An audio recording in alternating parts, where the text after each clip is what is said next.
Get strong.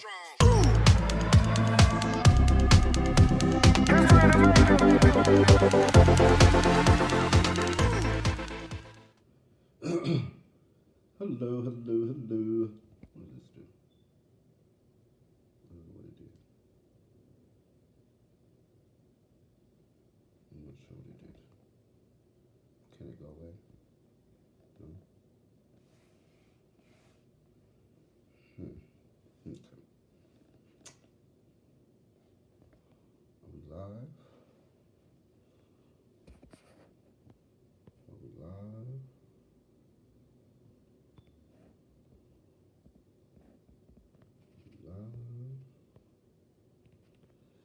Hello, how is everyone doing? Come on in. I'm so happy to be here, happy to be alive, happy to have one more day. I am excited. I hope you are excited like me. That today is another Tuesday. But how was you all's day? Did you have a good day? Was it a restful day, a peaceful day? How was the day? For me, it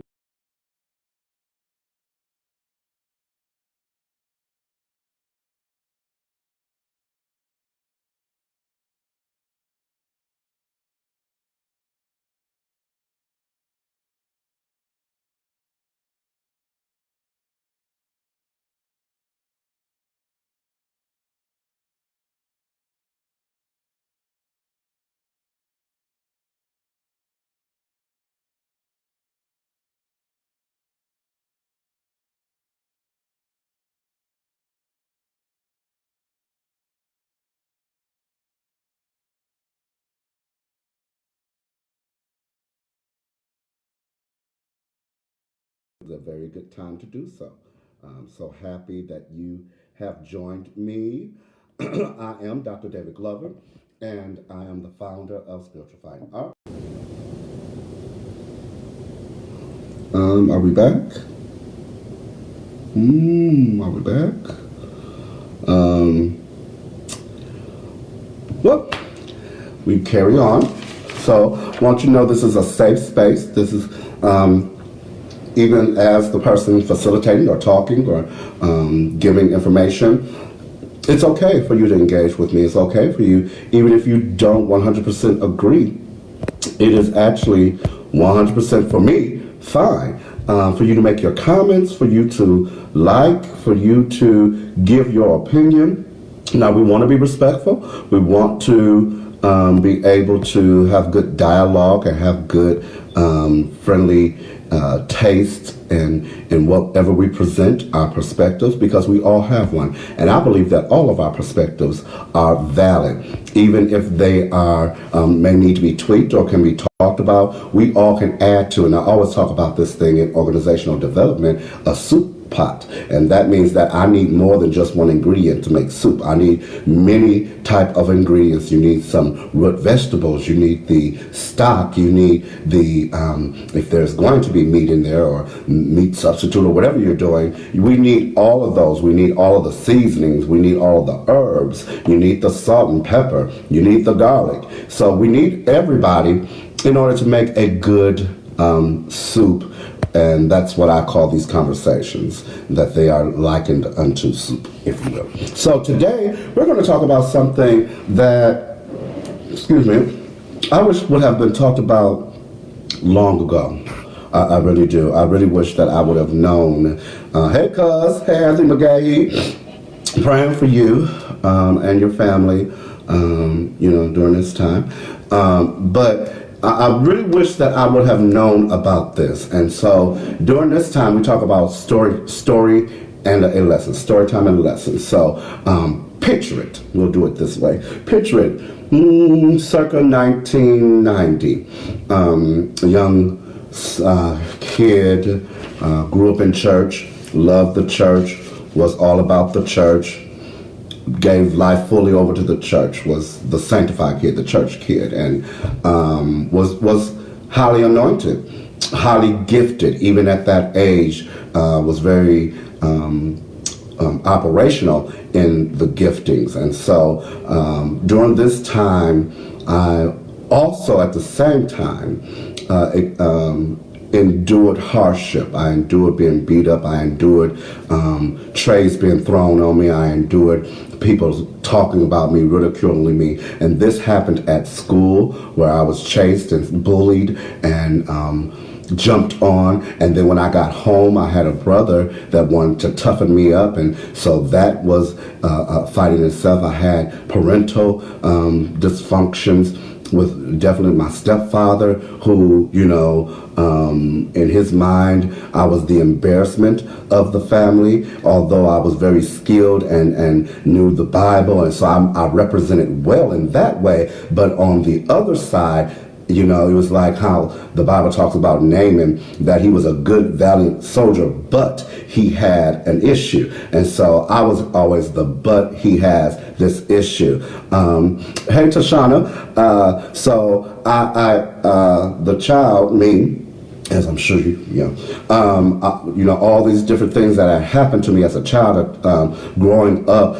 By the time I got to just 12 years old, I recognized that people loved me for my gift. They loved me for being able to walk in the room and do what I do as part of my gift, but they did not recognize or like or appreciate the David Glover. There was a complete separate thing that was happening. They admired what I can do, what I can give in the room, the gift that I brought to the room, myself, my presence, as far as the gift. As long as I was operating, as long as I was performing, as long as I was exuding my gift, they loved David Glover. But when that stopped, so did the love, appreciation, and enamorment with David Glover. And so at this point, I began to go through an even deeper depression. I was already a depressed child at that point, and so I began to go even deeper into depression once I really realized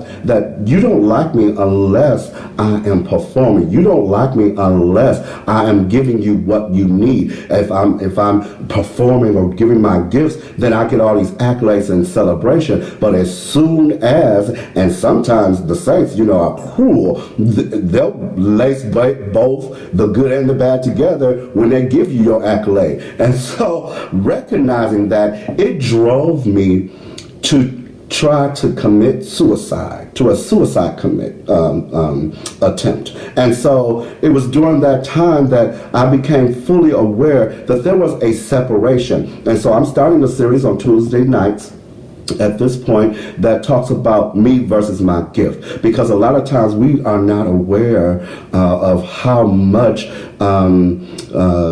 there is a dichotomy between ourselves and our gifts. And because a lot of times they get so intermingled that we don't even appreciate people, we don't even understand people, we don't even look at people but for their gifts, but because we know that she's a prayer warrior, she has, the ability to serve administratively. She gets things done and he gets things done. He's a good ruler. He has the gift of exhortation. He has the gift of helps.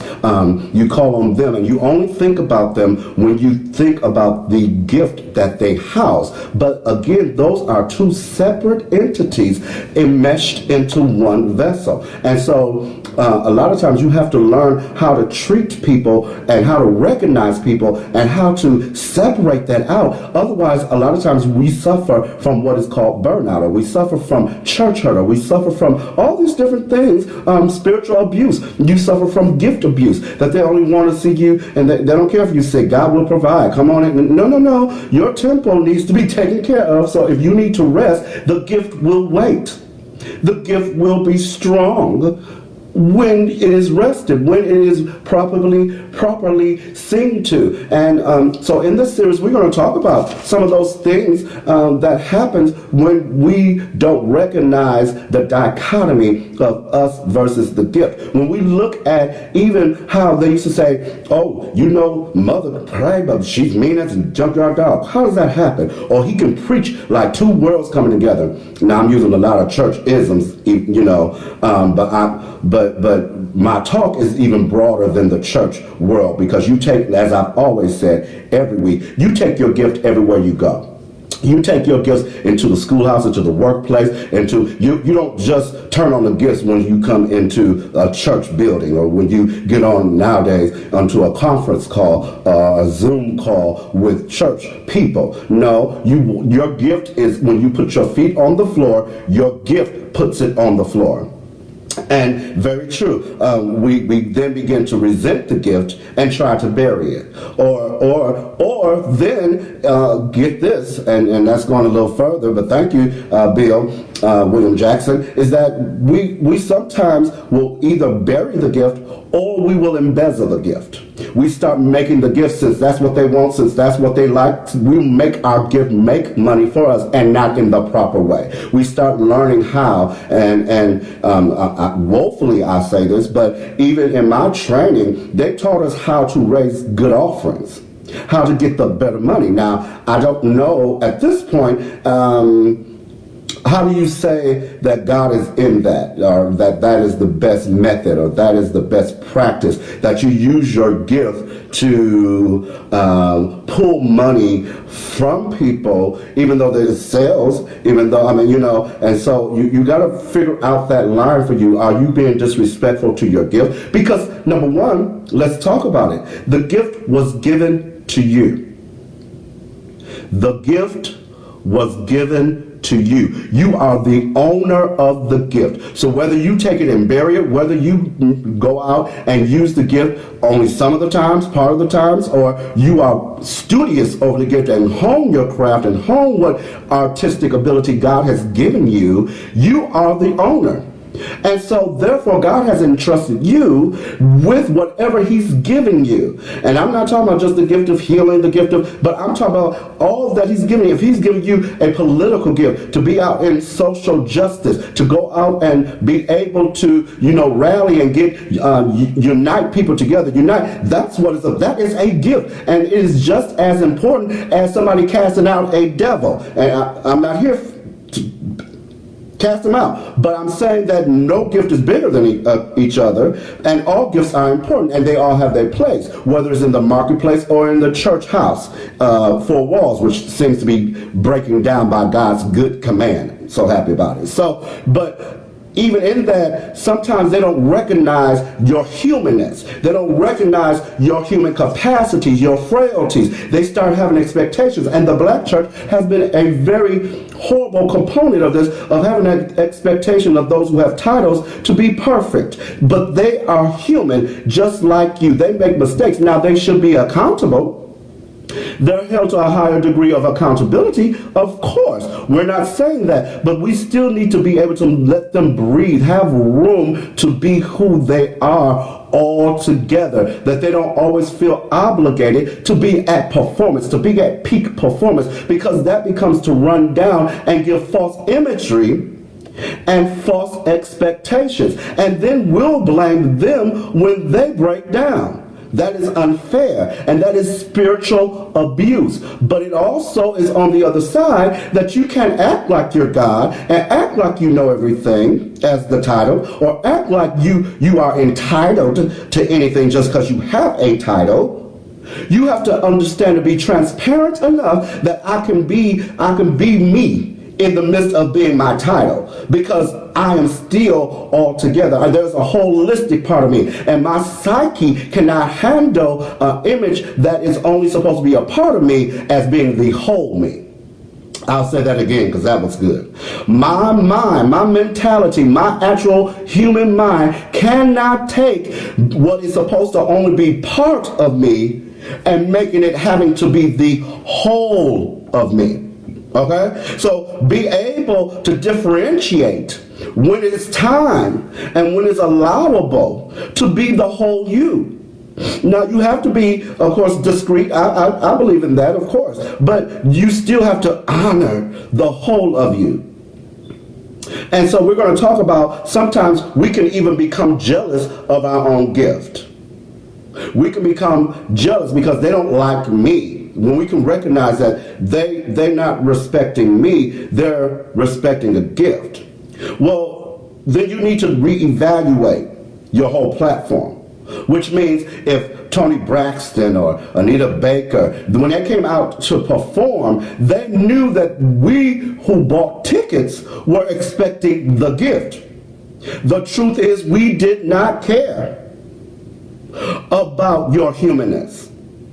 Not as much as we paid our good money to hear this gift perform. So then you should not expect us to value and then take onus of it and say that if I need to take a break, then we're going to have to give money back, we're going to have to give, and they will be strong and catch the next show. But you have to be able to understand, hey Craig, your character carries more weight than their title. And that's very true.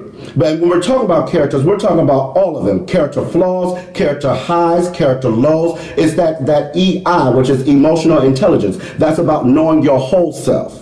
And so now in these talks, I'm not giving you just scriptures or churchiness, because that's fine. You can have that on whenever you go tune in to it. But I want to give you a full holistic scope, from psychology, which I have my doctorate in, to church, which I have my titles in. I've been ordained, all the way to just being human, which I have life experience in.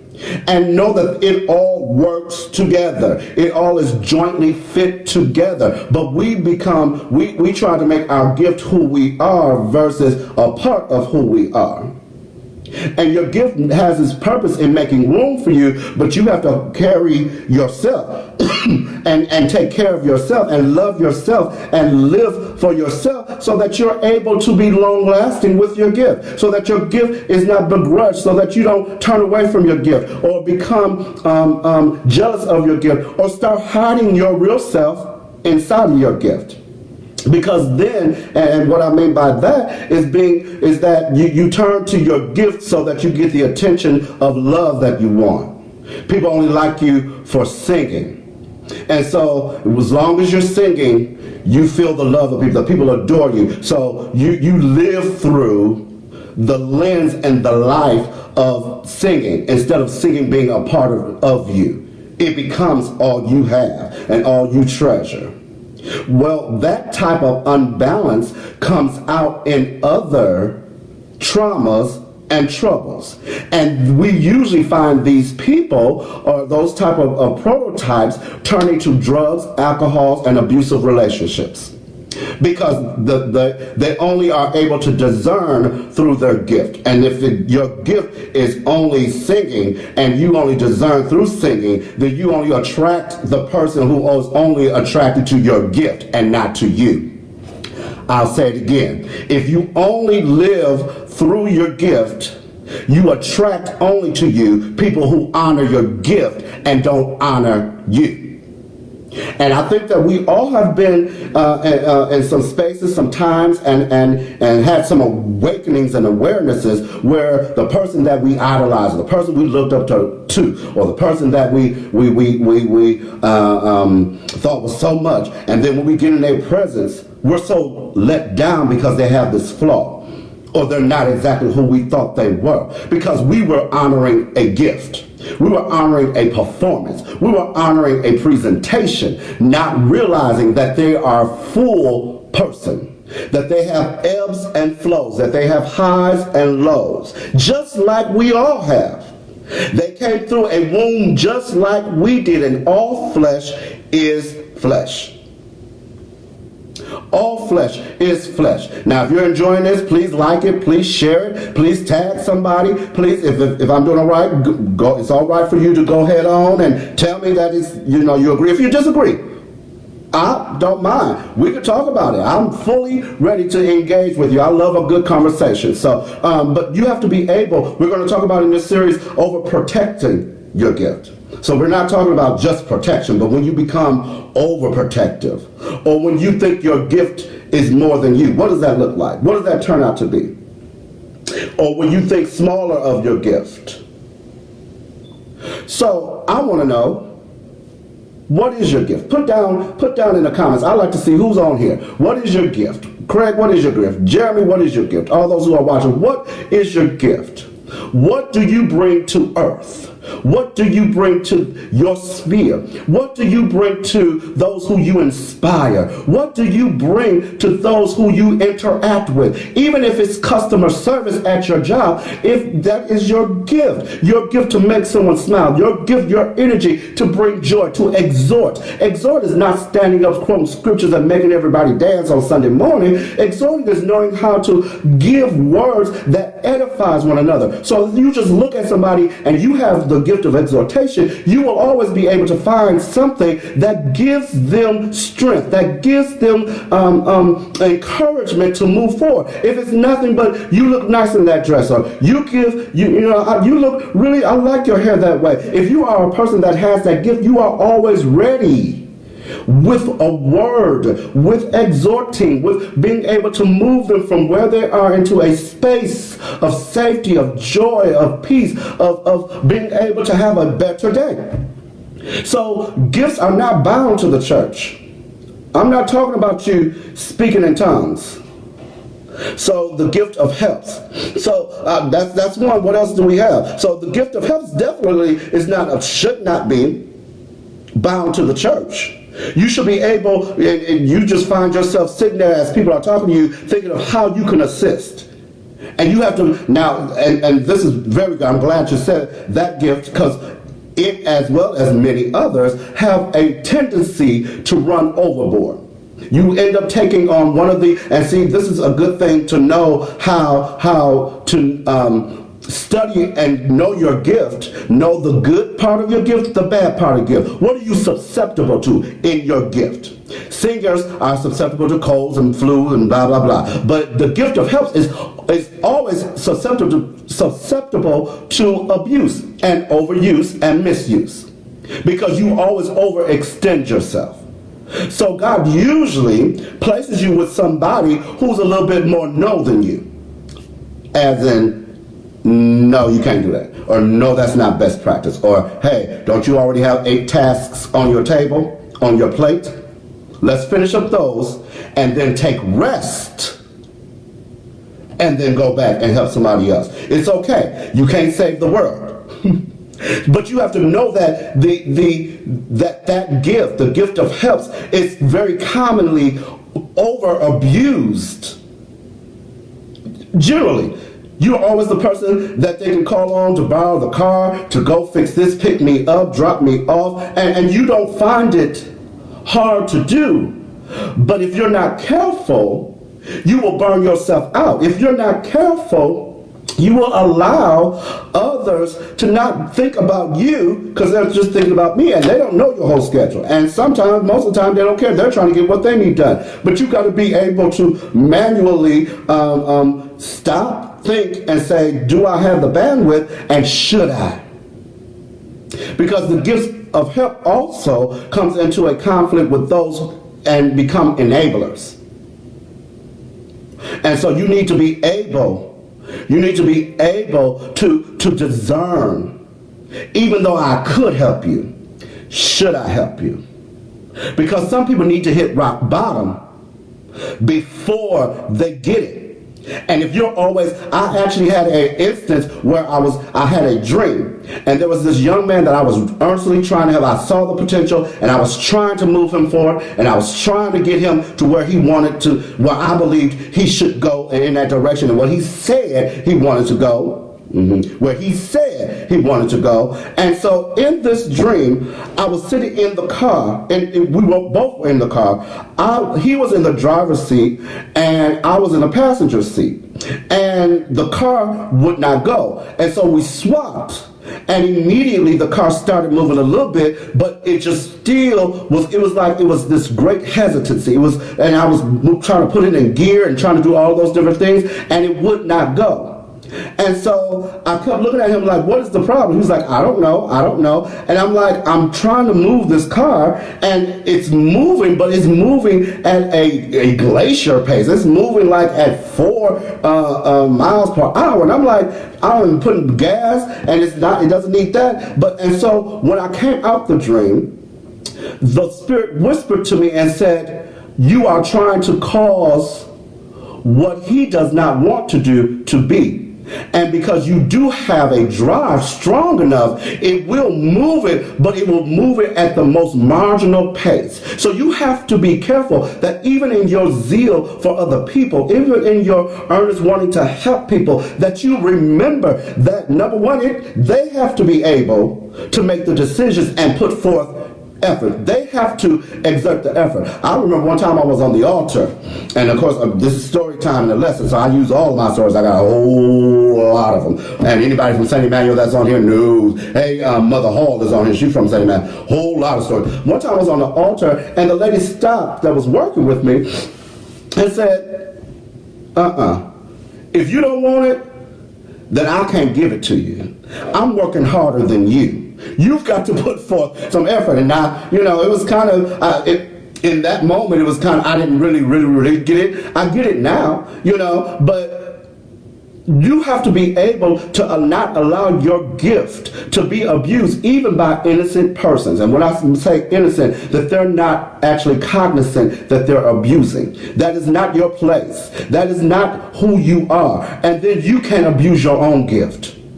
You can't abuse your own gift. You can't do it. What do I mean by that? You can't allow yourself to live out of your gift. What does that mean? I'm saying that if you have the gift of prophecy, and you know that you're able to, you're very articulate, you've honed it and you all of that, and I've seen it happen many times, you can't go into a room where you feel intimidated and start prophesying to people because you know that it will intimidate them and bring them under your hand. It happens all the time in Zion. And sometimes it's not thus said the Lord, but being able to take tones and words and energies and use them to manipulate people to come into sobriety or to come into, you have to be very careful because we don't understand, a lot of us, especially in church, we have not been taught about gifts. We know Divine Nine, and then they added the fivefold ministry as gifts, and then they added the manifested workings. So that's the rulers, what are they? I have a list somewhere, but so they allow to 26. But there's so many more gifts than that. The Bible can contain everything in the first place. So God is multifaceted, so He has a whole lot of gifts. But you cannot allow whatever gifting you have and the energy that it brings, because gifts come with energy. And so when you bring that energy into a room, you can manipulate other energies if they're not confident in who they are. Right? And so you've got to be able not to abuse that, not to be able, you acknowledge that you're a wordsmith, you are an articulator. So you have the gift of teaching, you have the gift of exhorting, and you have the gift of prophecy. Those three combined together means that your mouth is the sharpest thing there. Ask me how I know. So you come in the room, you know the right things to say to what people, because the gift of prophecy usually comes with a strong discernment and seer, which means that you're able to see highs and lows across a room, depending on the level that you've been graced with. Right? And so then when you come in the room and you see all these things, you know who to ping and bring down like the strong man to make everybody else feel like, ooh. And you don't have to be nasty. You just have to know how to shift the room. Haven't you ever witnessed when somebody walks in a room sometimes and then all of a sudden something is different? Like, what happened? Like the whole energy of the room. Has anybody ever had that? Make sure you share this. Make sure you like and comment. Hey, Jeremy, God bless you. Love you. Keep preaching. So you have to be able to, and when I say preaching, I don't mean behind the pulpit. I mean, you know what I mean. I don't want them to think I'm telling you to go into and start a church. I'm not talking about that. Preaching, that's our own little box we said for preaching. That ain't preaching. That's just stuff. But you be able to walk into a room and change the whole room with your energy. Or sometimes somebody else walks into the room and changes with it. That is fine. But you have to be able to know that that can be abuse, and you should not allow yourself to fall prey to that. So there's going to be a whole series on that. As I said, there's going to be, we're going to talk about this because a lot of things I had to learn on my own, and I had to learn through a whole life of stuff. Okay, hiding in your gifting, which I was excellent at doing. In fact, that's all I knew. That's how I knew to survive. Because, as I said at the very beginning, nobody liked the David Glover. Nobody liked, this is how I felt, all the way from 7 to 12. Nobody liked David Glover. Nobody even knew David Glover. Nobody even respected David Glover. But they had no choice but to bow to the gift. So as long as I kept presenting the gift, I got the respect, I got the love, I got the admiration. They didn't have a choice. You were going to bow to this because it was stronger. And so I learned how to manipulate with my gift at an early age. I learned that it was the only technique I needed if I was in a certain type of space to be able to get what I wanted done, to be able to get them to do what I needed them to do, or at least for them to stop harassing me. And so from that derived the fact of greater depression about, but who loves my human me? When I'm not performing, who's going to love me? And from that great dismal thought, an attempt for suicide.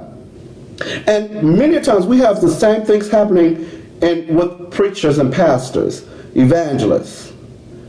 They go into this great depression. If you even look at Elijah, you look at after he did his greatest work of performance, his greatest depression happened.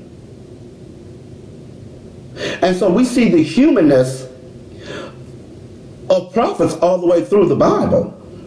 Of disciples, we see that humanness, but sometimes we only in church go for the God part. Oh, he was such a great man, and oh, he did wonders. Or then we bash the human. We bash, that's right, Jeremy, that the statistics are alarming of how many deaths and suicides, and then they feel like they don't have anywhere to go. They feel isolated. They feel like, I can't tell anybody because I'm the pastor, and if I tell somebody, they're going to look at me funny. And rightly so, as far as we do in the black church, because we have not learned balance. We have not learned the bifurcation of human and gift. Me versus my gift. So next week, join me back here again, and we're going to dig even more. We're going to pull up some more stuff. And thank you for joining me. Please, again, like, comment, and share. Even if you're not on this original live and you see this after, please go ahead. I asked, what is your gift? Jeremy, I did see that you answered that question. Mother Hall, I need your answer to the question. What is your gift? Be able to look.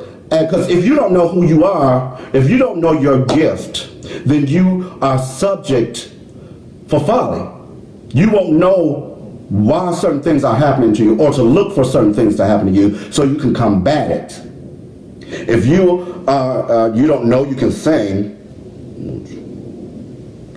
but every time you open your mouth and sing that the gift comes forward, you don't know to protect your voice. You don't know that you need to cover up during the winter time, especially if you're in Wisconsin or New York or any Midwest place. It's cold. You don't know to protect your gift, protect who you are, protect what was invested in you. Protect that. You need that, and the world needs that. And the truth is, your true satisfaction and completeness comes when you operate in your gift. So even as William said earlier, he said it causes you, sometimes the abuse causes you to resent your gift and bury it. But then you bury part of you. And then that means you are walking around incomplete. And then your world of that's around you is also incomplete. How many incomplete people are incomplete because somebody else chose to be incomplete? Now God is going to give grace, and life will give you what you need altogether. But it happens. We've all experienced that our parents, because of some of their frailties and flaws, we got the brunt in. We got the experience of somebody who was incomplete. They weren't shown love, so they don't know how to show us love. They were abusive, so they only knew to be abusive to us.